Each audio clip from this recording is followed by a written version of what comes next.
అది అమ్మాయి మీద దాడి కాదు, అది నెంబర్ 1 మనం గుర్తుపెట్టుకోవాలి. ఇది అమ్మాయి మీద దాడి చేయలేదు. అమ్మాయిని బెదిరించడానికి అమ్మాయి ఇంట్లో కొంత పెట్రోల్ పోసాడు అంతే.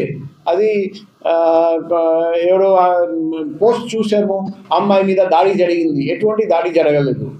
సో ఇప్పుడు డీటెయిల్స్ చెప్పండి. అబ్బాయి మీద మేము రౌడీ షీట్ కూడా ఓపెన్ చేస్తున్నాం. తర్వాత ప్రివెన్షన్ డిటెన్షన్ ప్రపోజల్ లేకపోతే జిల్లా బహిష్కరణ ప్రపోజల్ కూడా ఏది వర్తిస్తుంది అది పెడదాం. సో ఇప్పుడు డీటెయిల్స్ చెప్పండి, కేసు డీటెయిల్స్. ఈ సందర్భంగా మరొకసారి అందరికీ చెప్తున్నాం, మీ అమ్మాయిని ఎవరైనా వేధిస్తే, స్టాకింగ్ చేస్తే, అది ఆన్లైన్ స్టాకింగ్ ఉండొచ్చు, ఆఫ్లైన్ ఉండొచ్చు, లేకపోతే 1-sidedగా ప్రేమిస్తున్నారు, మీ అమ్మాయికి ఇష్టం లేదు, దయచేసి ముందుకు రండి.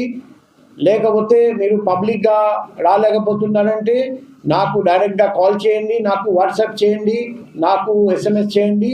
మీకు రక్షణ కల్పించడం, తర్వాత ఎవరు అటువంటి పనులు చేస్తున్నారు వాళ్ళ మీద తక్షణం యాక్షన్ తీసుకోవడం అది వైజాగ్ సిటీ పోలీస్ బాధ్యత.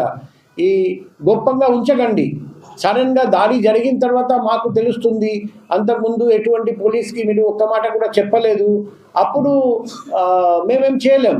మేము ప్రోయాక్టివ్ పోలీసింగ్ చేయాలంటే పబ్లిక్ కూడా ముందుకు వచ్చి ధైర్యంగా చెప్పాలి, ఫలానాతను మా అమ్మాయిని వేధిస్తున్నారు, దయచేసి యాక్షన్ తీసుకోండి. తర్వాత పోలీస్ యాక్షన్ తీసుకోకపోతే అది పోలీస్ తప్పు. కానీ మీరు ఆ అమ్మాయి కూడా నిర్భయంగా ముందుకు వచ్చి చెప్పాలి.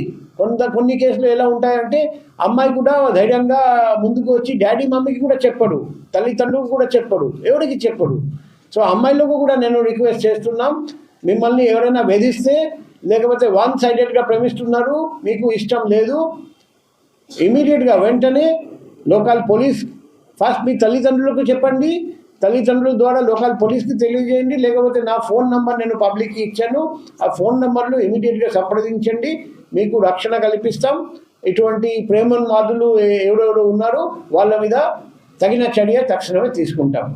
సో ఈ సందర్భంగా కూడా మేము public cooperation, support and media నుండి కోఆపరేషన్ అండ్ సపోర్ట్ రిక్వెస్ట్ చేస్తున్నాం.